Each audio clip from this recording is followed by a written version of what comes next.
Hey everyone, welcome back to Virtualize Me TV.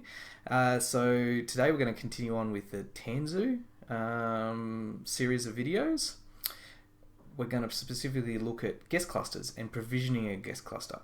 Now I've had to go back and actually re-record this, at least the beginning of the video, because I did it all and I pride myself on just doing single cuts. I hate doing re-recording, but when I went to edit and upload the video, the first half of the video was corrupted, and I'm not really sure why. So anyway, I've got to re-record it. So when I go and actually start using the cluster and permissions wise, it's going to be on a different cluster, a different name, because I didn't want to go and delete it because I've actually already started using it and consuming it as part of VRA. So this one, I'll just re-record the first part. We'll just do the provisioning of a cluster. Now, when we do a provisioning of a cluster, I'm sure it's going to be out of the box in a button soon, but we use Kubernetes to deploy a cluster. So we're using the supervisor cluster to deploy a guest cluster. So Kubernetes deploying Kubernetes, right? And we've got the namespaces that we created last time in the first video, and we can see that's the cluster that I created in the first cut, right? And these are just directly containers or pods sitting on the ESXi hosts themselves as part of the supervisor cluster. So what we want to do is deploy a new cluster in the dev namespace. Now the great thing about the dev namespace is that this is how you can create a namespace. You give people, developers or someone, permissions and set the resource limits, and then you can have self-service Kubernetes clusters, so they can use those resources within the limits of that namespace to deploy as many clusters as they want. Now the great thing is the guest clusters will inherit the namespace permissions, allowing us to have simple, AD integrated permissions. But then, not in saying that, you can also, create local users and whatnot, because the guest clusters are completely up to you how you want to use them. They're not proprietary. There's nothing. They're all upstream compliant. It's just TKG, and yeah, you're a full-blown admin if you deploy it. And then, okay, so let's have a look. So before we deploy a cluster, we need two things. Well, really only one thing. But we go, okay, in our content libraries, we need a content library. Now, if you go via the documentation, the VMware doco, it will say to create a subscribe channel. And when you do this, it will do by default, it'll always continuously update. But you can set it to download only when you need it, download the full when you want it, or whatnot. But this doesn't work in a offline or a dark side, or you don't have direct connection to internet or something like that, right? So what you can do is then create your own, and that's what I'm going to use today. So if we go back to our content libraries, and I've got this TKG manual there, so we can see that I've uploaded these two templates, the latest 1.16 and 1.17. There's a 1.18 as well. But to do this, if you wanted to know where it was, you just take that subscription URL that they give you, which I just copied before. So there's Jason. Just remove that. Go to latest, and they're all available here. So essentially, you go to here, you download the VMDK, you download the OVF. The MF is there, you don't really need it. But when you download it, when you upload it, you give it this name, right? And that's it. And you're done. So nice and easy. So we will now deploy a Kubernetes cluster into the dev namespace. So if we go back here, dev namespace. So the first time you deploy it might actually take a bit of time, because especially if you've got to pull down those images, because they are like 8 gig or something along those lines. But what I'm going to deploy is this. So this is just obviously all these are available in the documentation, but you can see I'm doing version 1.7. Now you can put the exact one. If you just put this, it will just sort of match it to the latest one that it's got, but you can actually define the exact version that you want. You can see my control plane, so I'm just doing one. These they're just the built-in classes that are available. You can also create your own as well. and the storage class. So I'm not doing anything fancy here, but this is where you would set up a vSphere storage policy for it to consume. I'm being lazy, just using the default policy here. Then we've got the number of worker nodes, again, best effort small, vSphere storage policy. And then I've got my network CNI, which is Calico, and I'm putting in the CIDR blocks for the pods and services. Now what's really cool is this will obviously be your inter-pod communication, your inter-cluster communication basically, but when you're dealing with VCF and on VMware, it'll automatically add the NSX front ends to these for your load balancers, for your ingresses, etc. Right, so it makes it very, very simple. You don't even need to think about it. Developers don't even need to think about it. It just works, which is part of the whole value add. So let's deploy this. So first off, we need to log in. So we can see here, I'm logging into vSphere with my AD account. It should prompt me for a password. Cool. So you can see that I've got all them. I want to go to the dev namespace. So let's use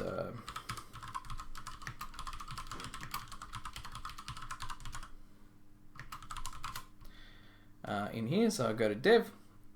Now within here, I'll actually be able to see those other clusters, but let's just deploy this.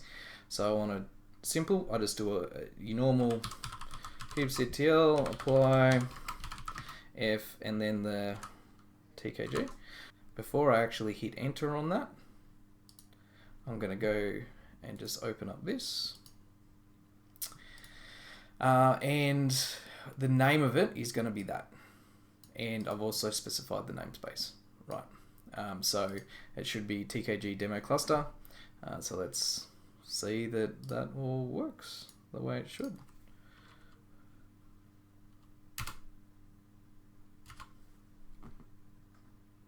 Alright, so we should see something start here soon, but we can also go in through kubectl, get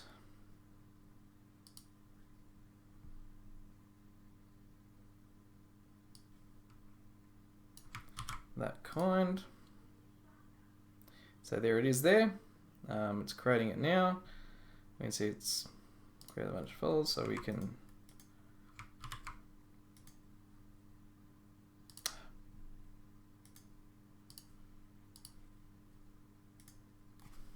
clusters. So you can see I've got the 2 there. That's the second one it's creating now. We can see even though I just put version 1.17 in my YAML file, it's just matched it to whatever the current one or the latest one that I have in my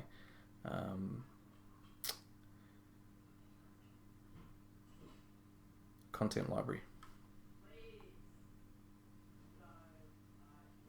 Right, so basically, depending on speed, it shouldn't take too long to actually deploy. This is obviously not a very old lab, so it's gonna probably take a little while to spin up and get up and ready, but through the magic of video editing, we will continue back to when I deployed just the dev cluster and not this one. Okay, so now that's finished deploying. We can see we've got a control plane and our 3 workers. We can also see that the network, so it's actually created the networks that it's going to be sitting on, and it's dished out the IP addresses for them. So all that happens automatically, and all that gets taken out of the network configuration that we did in the previous video. So now, because that's been deployed to a namespace, that inherits all the permissions that have been applied on that namespace, meaning that I can now go in and provision to that cluster. So what I've got here is let's actually connect to that cluster using my own credentials. Right, so I've got some things here that have been, see if I can find the login. There we go. So it's the same login as if you're logging into the supervisor cluster, but we add this additional part. So the Tanzu Kubernetes cluster name, and then you put the name on there, and you log in using your credentials. Now, in saying that, you don't have to, right? This is these guest clusters are just Kubernetes clusters at the end of the day, and you can connect to them directly, and you can go on there and create your own permissions and users and do anything that you want to do with them, really. But this is just that integrated authentication, if that's what you want to use. And usually you'd use that initially to then create. So then we go, okay, well, let's connect to that. Should prompt me for a password. Oh, that's using administrator. Hang on. Where is...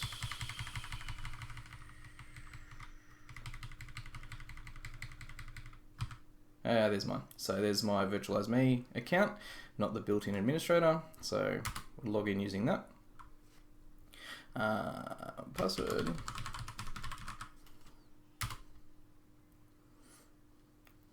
All right. So now it's going to give me more context that I can be a part of. So I'm just going to make sure I am connected to that. I think by default I am, but let's just make sure.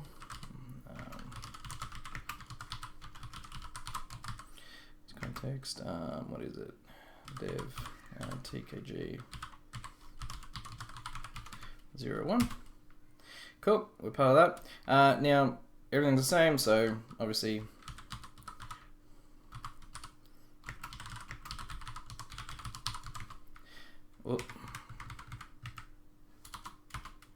so you can see there's got the VMware auth and cloud provider and the storage integration there as well as your standard out-of-the-box Kubernetes stuff, and default obviously is there.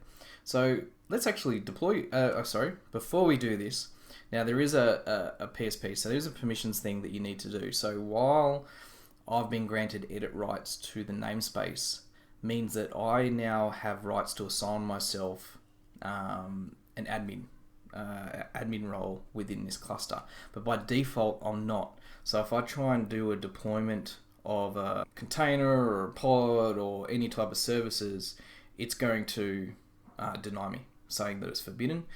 So I've got to now assign myself. So not sure why this is the case. It'd be good if it was just enabled, but I guess it's just that way to add that little bit more protection. If you want to now, as an admin, come in here and not necessarily have the rights to just do everything straight away, you have to actually set it up how you want it to be set up. But you've got the rights to give yourself the rights within this cluster. So to do that, I've got an admin. So let's just have a look at, I think I've got it here somewhere. Service permissions. No, not service permissions, this one. So I'm just going to do this to basically give me the system privileged role, right?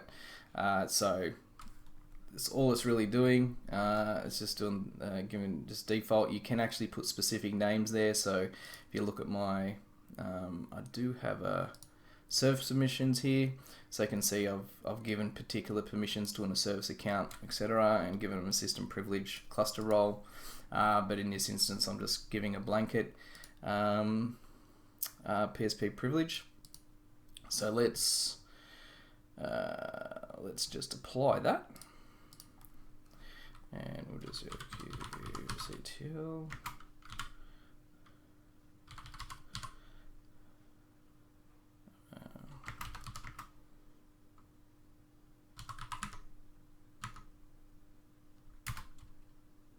Alright, cool. And now I can do any deployment I want. So let's just do a Red Hat deployment. So let's just go, not Red Hat, Node-RED deployment, like the same that I did in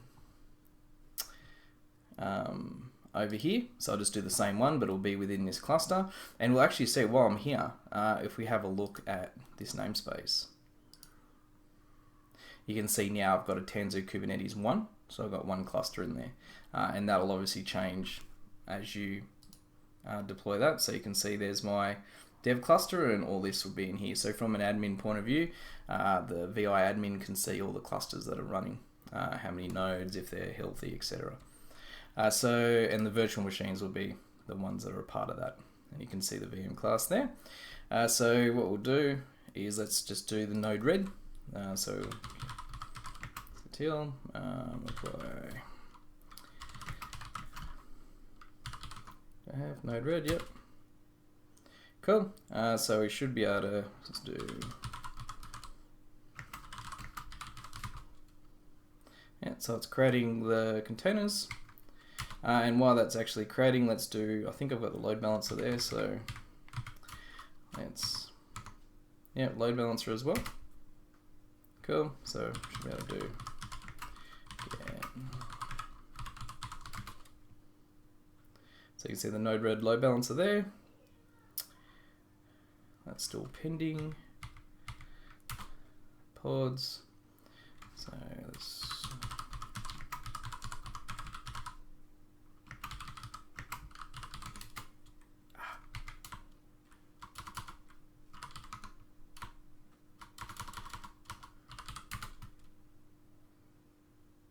alright, so I was just pulling it down. It's taking in time to pull down. Kubernetes get pods. Alright, so that's up and running. Let's see the services. That's up and running. So now if I go to this IP address.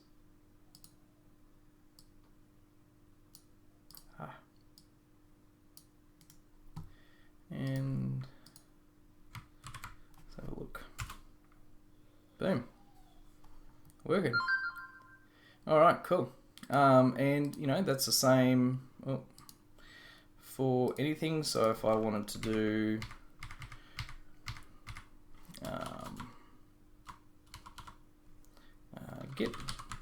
GitLab, you know, get services, get pods. Yep, so that will pull down and create GitLab, and that's all running within here.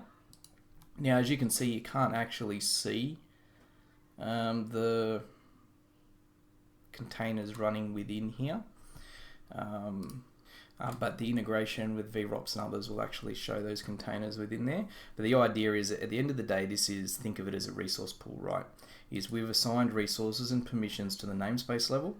Now, the developer or the application owner or whoever it might be that has been granted access to this then has access to do with those resources as they wish. They can deploy containers directly into vSphere if that's what they want to do under that namespace, or they can deploy their own development Kubernetes cluster that they can modify and maintain and all the rest, but it's still consuming those resources. So from a resource point of view, the VI admin knows exactly what this is using, right? It can see the usage of the storage. It can see any of the if you did your storage, your persistent volume claims, right? You'd be able to see those within here as well. So at least it allows them to have that visibility, but from a capacity management point of view, which is generally a pain because we've got no visibility generally into that area. But with VROPS, you get a lot more bigger view into all the clusters and their relationships as well within that. But we can see how everything's running, right? So look, that is pretty much it. Let's just see. It's got to pull the thing down. All right, so that's a nice quick video introducing guest clusters and how to potentially use them. And once the guest cluster is provisioned, they're just a upstream compliant Kubernetes cluster. There's no proprietary anything on it. You can add, remove, do what you like within it, right? Which is the difference between a guest and a supervisor cluster. Is supervisor cluster is more proprietary because it's running on ESXi, but it's also very limited in permissions and what you can do, and I guess the things you can install and add on to it, right? And that's where the guest clusters bring you that freedom while still bringing that easy operational, one pane of glass experience to your infrastructure admins, as well as, allows you to have simple capacity management across your entire stack. So it's pretty nice. All right, that's it for today. Thank you very much. Hope you enjoyed. Hope you got something out of it. Until next time, stay safe. See you, bye.